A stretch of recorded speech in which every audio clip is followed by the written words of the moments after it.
akses jalan menuju Desa Tempur, Jepara, Jawa Tengah terputus akibat tergerus arus sungai dan juga tanah longsor. Kondisi ini mengakibatkan ribuan warga di Desa Tempur terisolir.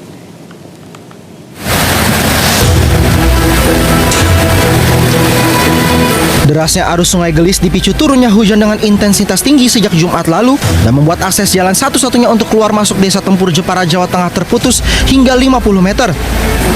Selain jalan terputus, hujan lebat juga menyebabkan lereng perbukitan longsor di 18 titik. Akibatnya 3.522 jiwa dari 1.445 kepala keluarga terisolir. Longsoran ini membawa material tanah dan bebatuan hingga menutup akses jalan serta menimpa 3 rumah warga setempat. Puluhan kambing juga hasil panen kopi juga turut tertimbun material longsor. Pemerintah Kabupaten Jepara telah menurunkan 4 alat berat untuk membersihkan material longsor untuk membuka akses jalan supaya distribusi bantuan bencana serta aktivitas warga bisa berjalan. Ada rumah di daerah Kemeren itu 3 rumah yang dekat, tapi alhamdulillah tidak ada korban jiwa, tapi korban harta ya. Jadi ada beberapa puluh kambing sebenarnya sama stok kopi. Itu tertimpa juga? Ya, jadi kena longsoran. Kita tangani secepatnya, termasuk bahwa dalam masa darurat adalah paling utama adalah pemulihan sarana vital.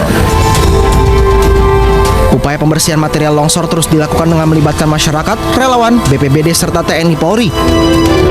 Selain itu, BPBD telah mendirikan dapur umum sebagai posko pendistribusian logistik untuk warga. Dari Jepara, Jawa Tengah, Alip Sutarto, iNews melaporkan. Kita ke informasi lain, pemirsa. 5 tersangka kasus suap pemeriksaan pajak di lingkungan KPP Madya Jakarta Utara bungkam saat keluar Gedung Merah Putih KPK RI pada Minggu pagi. Kelimanya ditahan sementara selama 20 hari di rutan KPK.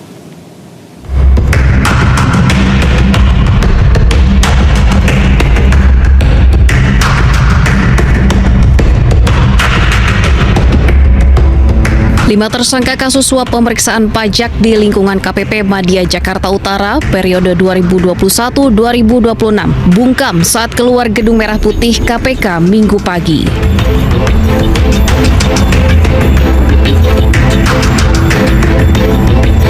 Kelimanya menutup wajah menggunakan kertas yang mereka bawa usai proses penetapan tersangka yang dilakukan oleh KPK.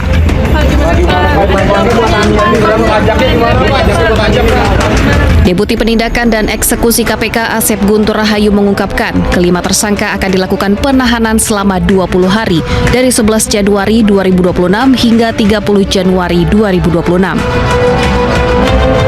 Asep menambahkan tersangka meliputi DWB selaku Kepala KPP Madya Jakarta Utara, AGS selaku Kepala Seksi Pengawasan dan Konsultasi KPP Madya Jakarta Utara, ASB selaku Tim Penilai KPP Madya Jakarta Utara, ABD selaku Konsultan Pajak, dan EY selaku Staf PTWP. Dari Jakarta, Dilami Aulia, Yudi Richard, iNews melaporkan. Selain menetapkan 5 tersangka, KPK juga mengungkap suap pemeriksaan pajak dengan modus memberikan diskon di KPP Madya Jakarta Utara.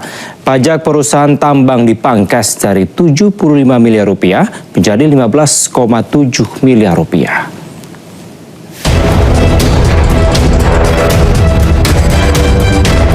Komisi Pemberantasan Korupsi mengungkap modus pembayaran pajak all-in yang digunakan pegawai pajak dalam memangkas kewajiban pajak perusahaan tambang di Jakarta Utara. Pelaksana tugas Deputi Penindakan dan Eksekusi KPK Asep Guntur Rahayu mengatakan pajak perusahaan tambang dipangkas dari 75 miliar rupiah menjadi 15,7 miliar rupiah. Peristiwa ini bermula saat tim kantor pelayanan pajak Madya Jakarta Utara menemukan potensi kekurangan pembayaran PBB sekitar 75 miliar rupiah oleh PT Wanatiara Persada untuk periode tahun 2023. Kemudian Kepala Seksi Pengawas dan Konsultasi KPP Madya Jakarta Utara Agus Syaifuddin menyepakati fee sebesar 4 miliar rupiah yang berujung pada diterbitkannya surat pemberitahuan hasil pemeriksaan dengan nilai pajak yang harus dibayar perusahaan hanya 15,7 miliar rupiah. KPK turut menyita barang bukti berupa uang tunai sebesar 793 juta rupiah, uang tunai 165.000 dolar Singapura atau setara 2,16 miliar rupiah, serta logam mulia seberat 1,3 kg senilai 3,42 miliar rupiah. Total nilai barang bukti mencapai 6,38 miliar rupiah. Dan membayarkan 4 miliar, ya. Jadi keluarlah dari kasnya PT WP ini uang sebesar 4 miliar yang catatannya, ya catatan di perusahaan tersebut di PT WP itu adalah untuk membayar kepada PT NBK untuk kepentingan konsultasi pajak, ya, konsultan pajak seperti itu. Padahal uang 4 miliar itu digunakan untuk pemberian kepada oknum tadi saudara AGS. Sebelumnya KPK melakukan operasi tangkap tangan pertama di tahun 2026 pada 9 hingga 10 Januari 2026. Dalam operasi tangkap tangan tersebut, KPK menangkap 8 orang terkait dugaan pengaturan pajak di sektor pertambangan. Dari Jakarta, Ismalia Meidasari, Muhammad Julkarnain, iNews melaporkan. Menanggapi kasus dugaan suap pemeriksaan pajak di lingkungan KKP Madya Jakarta Utara, Menteri Keuangan RI Purbaya Yudisadewa menyebut itu adalah syok terapi di lingkungan Dirjen Pajak. Meski demikian, Purbaya tetap akan mendampingi secara hukum. Menteri Keuangan Purbaya Yudisadewa menanggapi terkait dugaan kasus suap pemeriksaan pajak oleh pegawai Kementerian Keuangan di Jakarta Utara. Purbaya menyebut itu merupakan syok terapi di lingkungan Direktorat Jenderal Pajak Indonesia. Hal tersebut disampaikan Purbaya usai menghadiri rapat koordinasi Satgas Pemulihan Pasca Bencana di Banda Aceh, Aceh. Meski demikian, pihaknya akan mendampingi secara hukum pegawai Kementerian Keuangan tersebut dan menghargai proses hukum yang kini sedang berjalan.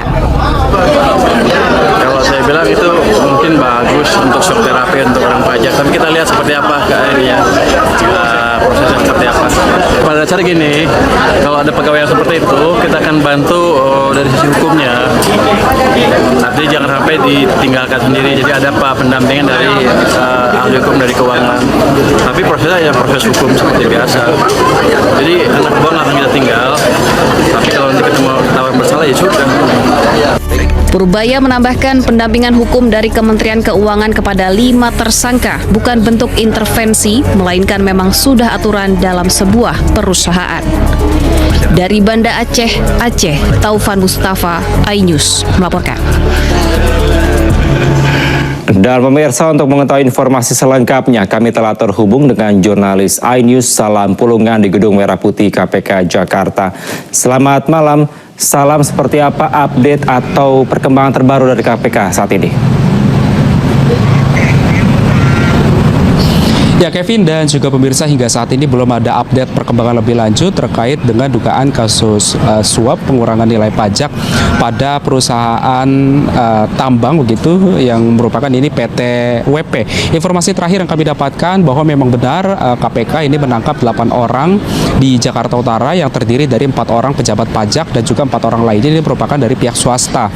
Dan dari 8 orang tersebut pada akhirnya KPK menetapkan 5 orang sebagai tersangka dalam kasus tersebut, yang memang kalau informasi kami dapatkan bahwa salah satu tersangka ini bahkan merupakan Kepala Kantor Pelayanan Pajak Madya Jakarta Utara yang berinisial DWB. Kalau memang dalam kasus tersebut ini KPK berhasil menyita sebanyak kurang lebih 6,38 miliar rupiah yang terbagi menjadi mata uang rupiah dan juga mata uang asing, kemudian juga ada logam mulia seberat 1,3 kg.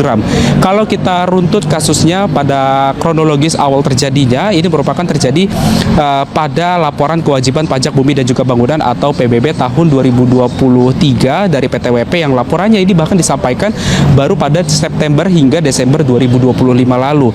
Dari tim pemeriksa KPP Madya Jakarta Utara ini menemukan potensi kurang bayar pajak sebesar 75 miliar rupiah yang dalam prosesnya salah satu tersangka yang berinisial AGS ini meminta agar PT WP melakukan pembayaran pajak all-in sebesar 23 miliar rupiah saja.